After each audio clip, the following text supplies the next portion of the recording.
fact, this resembles an occasion when a number of bhikkhus are sitting together reciting a suttanta. When a bhikkhu asks, "What does this sutta appear like to you?" one says, "It appears to me like a great mountain torrent," another, "To me it is like a line of forest trees," another, "To me it is like a spreading fruit tree giving cool shade." For the one sutta appears to them differently because of the difference in their perception. Similarly, this single meditation subject appears differently because of difference in perception. 60. It is born of perception, its source is perception, it is produced by perception. Therefore it should be understood that when it appears differently it is because of difference in perception.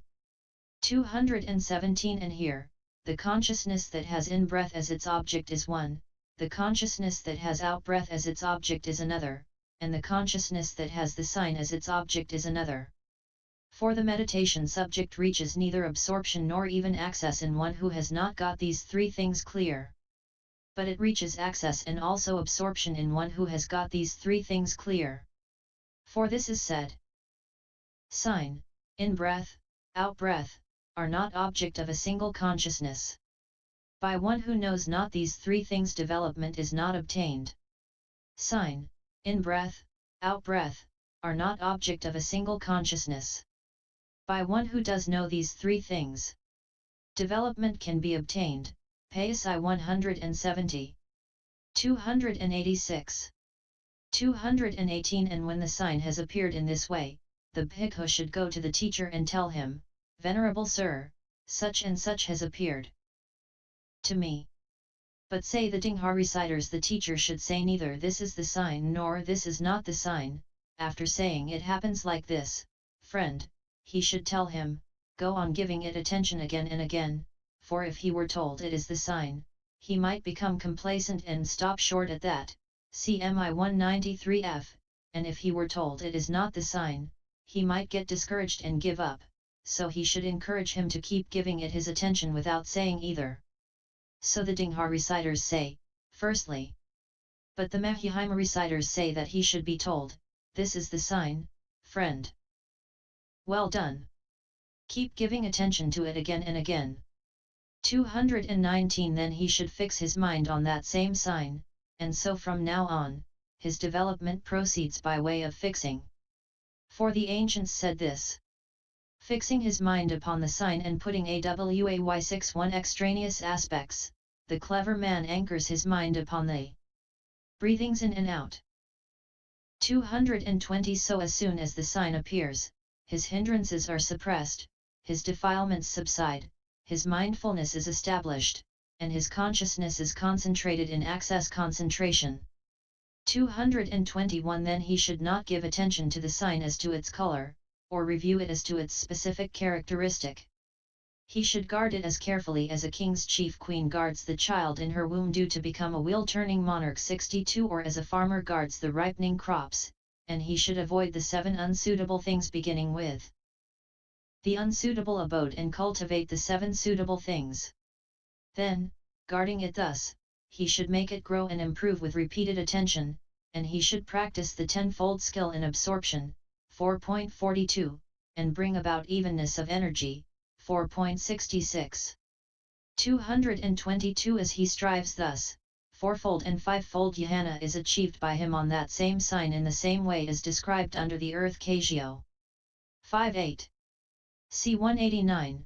However, when a bhikkhu has achieved the 4-fold and 5-fold jhana and wants to reach purity by developing the meditation subject through observing and through turning away, he should make that jhana familiar by attaining mastery in it in the 5 ways, 4.131, and then embark upon insight by defining mentality materiality.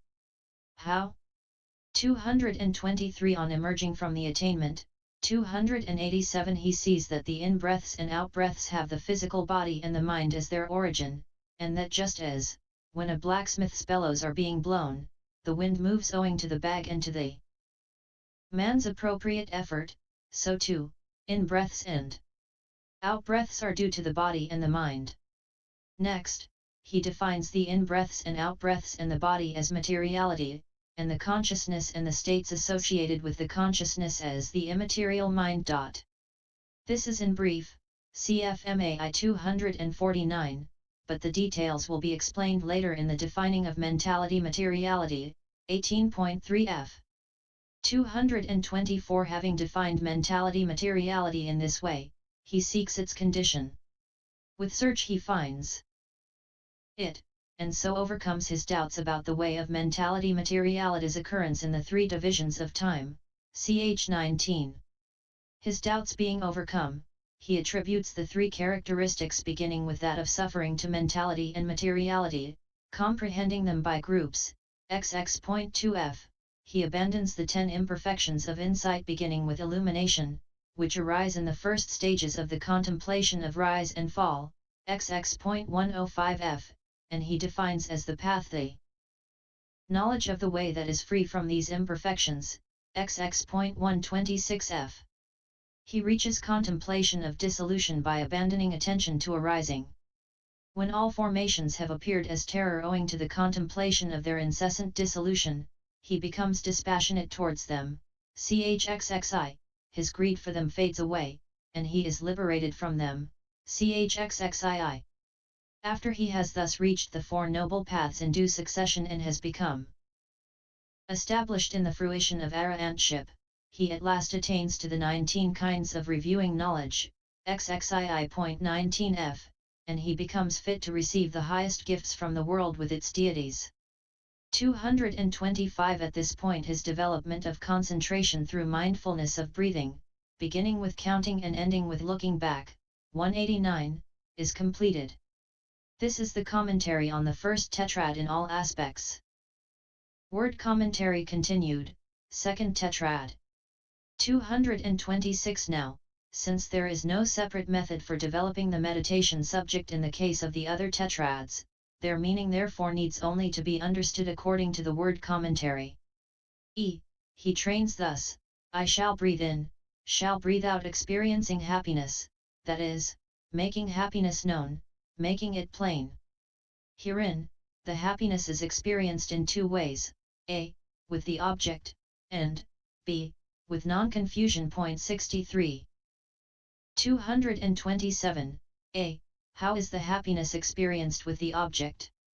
He attains the two jhanas in which happiness is present.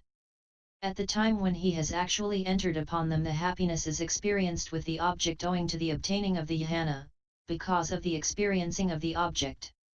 B. How with non-confusion?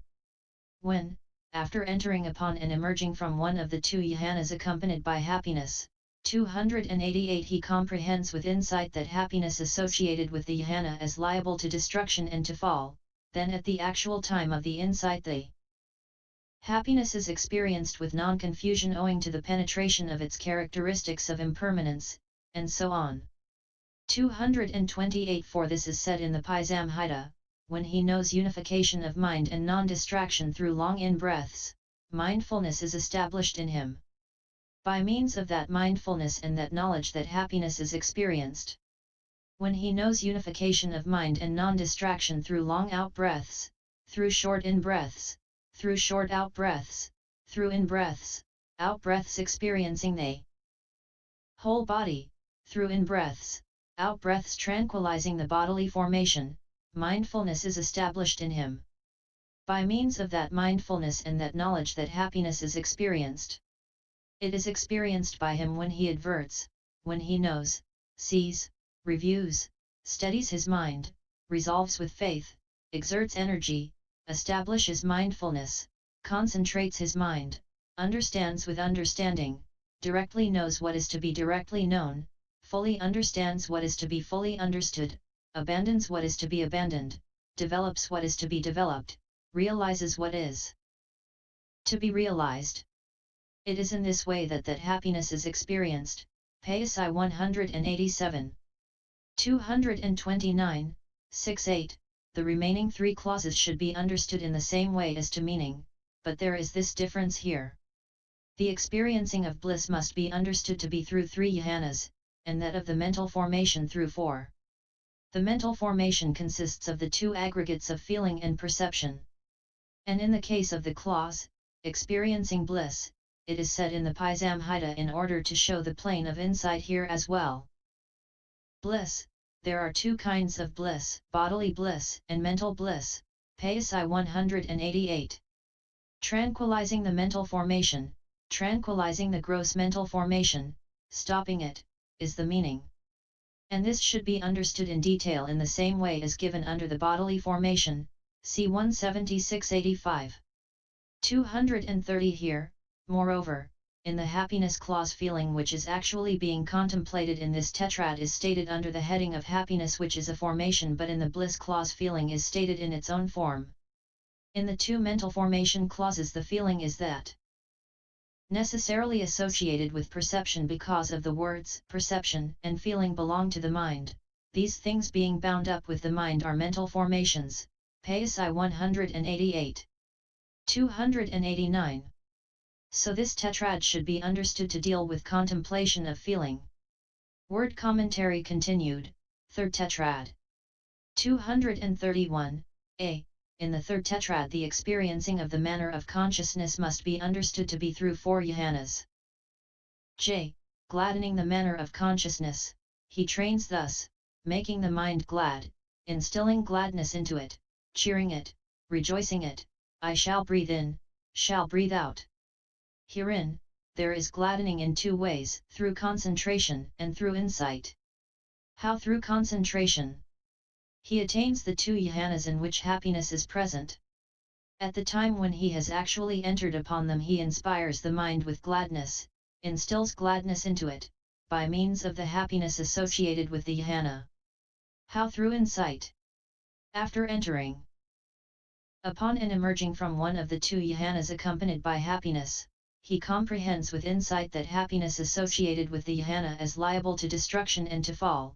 Thus at the actual time of insight he inspires the mind with gladness, instills gladness into it, by making the happiness associated with the jhana the object.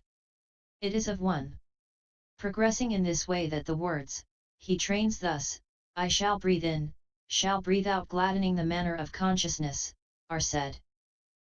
232, k.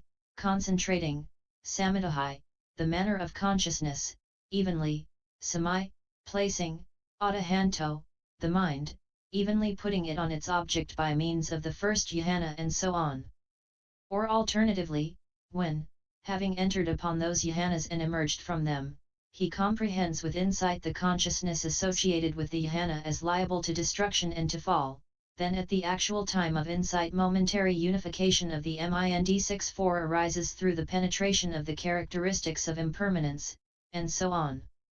Thus the words, he trains thus, I shall breathe in, shall breathe out concentrating the manner of consciousness, are said also of one who evenly places the mind, evenly puts it on its object by means of the momentary unification of the mind arisen thus.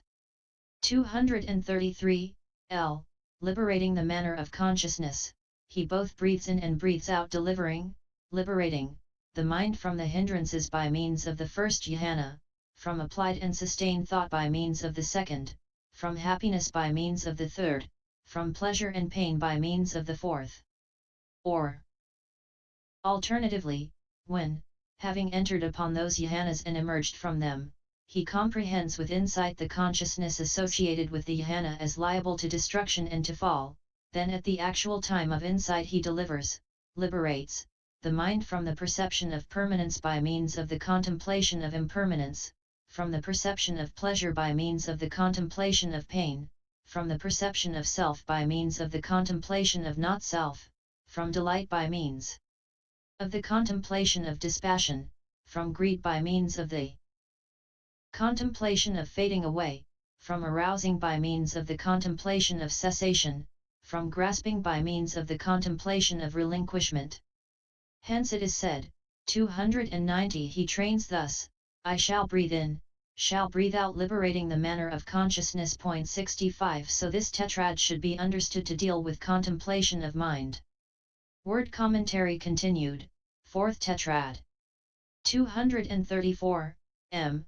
But in the fourth tetrad, as to contemplating impermanence, here firstly, the impermanence should be understood, and impermanence, and the contemplation of impermanence, and one contemplating impermanence. Herein, the 5 aggregates are the impermanent. Why? Because their essence is rise and fall and change. Impermanence is the rise and fall and change in those same aggregates, or it is their non-existence after having been. The meaning is, it is the breakup of produced aggregates through their momentary dissolution, since they do not remain in the same mode. Contemplation of impermanence is contemplation of materiality, etc., as impermanent in virtue of that impermanence. One contemplating impermanence possesses that contemplation. So it is when one such as this is breathing in and breathing out that it can be understood of him. He trains thus: I shall breathe in, shall breathe out, contemplating impermanence. 235, 14. Contemplating fading away. There are 2 kinds of fading away, that is, fading away as destruction, and absolute fading away. 67 Herein, fading away as destruction is the momentary dissolution of formations. Absolute fading away is nibbana. Contemplation of fading away is insight, and it is the path, which occurs as the seeing of these 2. It is when he possesses this twofold contemplation that it can be understood of him. He trains thus: I shall breathe in, shall breathe out, contemplating fading away. 15. The same method of explanation applies to the clause, contemplating cessation. 236, 16. Contemplating relinquishment. Relinquishment is of 2 kinds too, that is to say, relinquishment as giving up, and relinquishment as entering into. Relinquishment itself as a way of contemplation is contemplation of relinquishment. For insight is called both relinquishment as giving up and relinquishment as entering into, since firstly, through substitution of opposite qualities, it gives up defilements with their aggregate producing kama formations, and secondly, through seeing the wretchedness of what is formed, it also enters into nibbana by inclining towards nibbana, which is the opposite of the formed, xi.18. Also the path is called both relinquishment as giving up and relinquishment as entering into, since it gives up defilements with their aggregate producing kama formations by cutting them off, and it enters into nibbana by making it its object.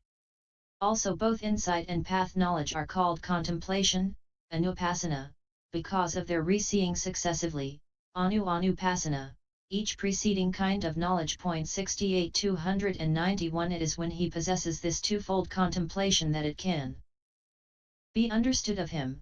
He trains thus: I shall breathe in, shall breathe out, contemplating relinquishment. 237 This tetrad deals only with pure insight, while the previous 3 deal with serenity and insight. This is how the development of mindfulness of breathing with its 16 bases in 4 tetrads should be understood. Conclusion: This mindfulness of breathing with its 16 bases thus is of great fruit, of great benefit.